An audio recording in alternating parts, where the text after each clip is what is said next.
সালাতে দুহাত কোথায় বাঁধবে নাভির উপরে বুকে, আমিন বলবে চুপিসারে নাকি সজরে আওয়াজ ফুকে।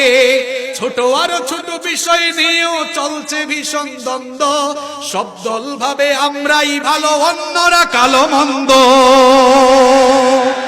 ফরজ নিয়ে তো মারামারি নেই, নফলে সফল ডুব, টুপির আকার আকৃতি নিয়ে গবেষণা হয় খুব।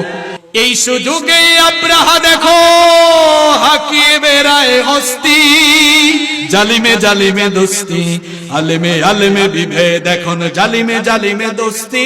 পথের ঠিকানা জানা নাই কারো, কে কোথায় পাবে স্বস্তি, কে কোথায় পাবে স্বস্তি।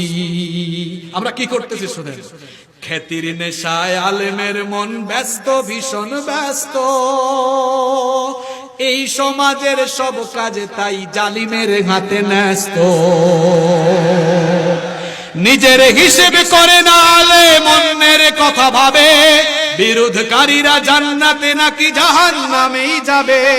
কাফের ফাসিক লক্ষ ফতোয়া পকেটেই আছে জমা, আল্লাহর কাছে ছাড় আছে তবু তার কাছে নাই ক্ষমা।